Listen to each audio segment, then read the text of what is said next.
Assalamualaikum warahmatullahi wabarakatuh. Saya Fathia Hakna selaku wartawan TV PSS IGOP.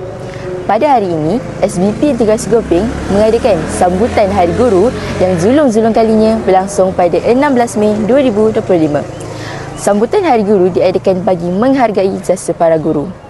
Sambutan Hari Guru pada tahun ini bertemakan Guru Pemacu Reformasi Pendidikan.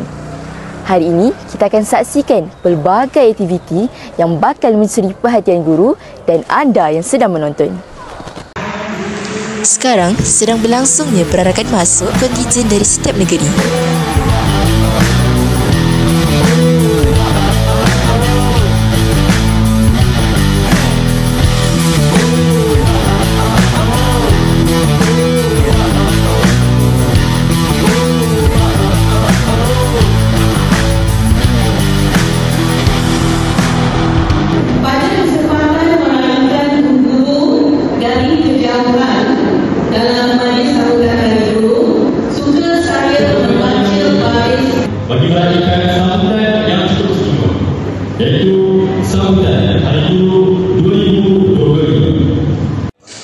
Sekarang, tibalah masanya para guru melafazkan ikrar dan nyanyian lagu guru-guru Malaysia.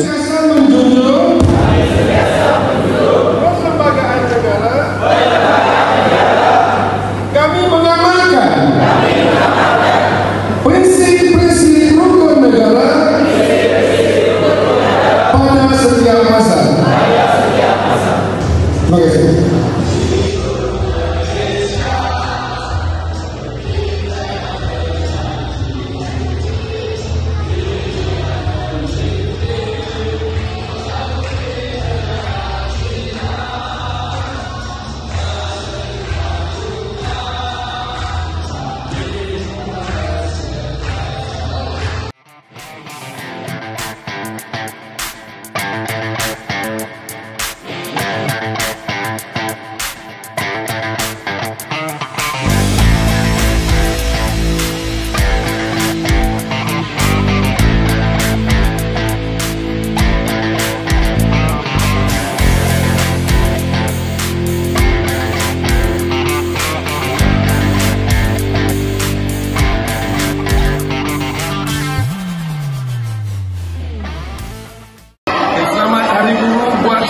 Rakan-rakan guru, sebagai guru pemacu reformasi pendidikan. Selamat Hari Guru. Terima kasih. Selamat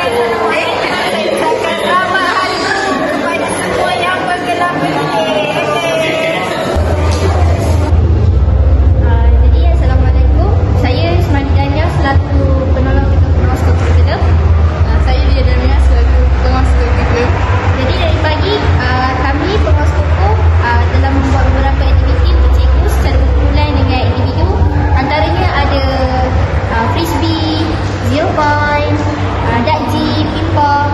Dan saya sangat teruja hari ini sebab saya lihat cikgu-cikgu semua bersukaria dan bersemangat bermain permainan yang kami lakukan. Jadi ucapan untuk guru-guru, selamat Hari Guru, kami sayang cikgu. Kami mewakili Bash Al-Jaudah, Bash Muflihun, Bash Al-Itqan, Bash Al-Izzah dan kami mewakili murid SBP Integrasi Gopeng ingin mengucapkan Selamat Hari Guru. Terima kasih, Cikgu.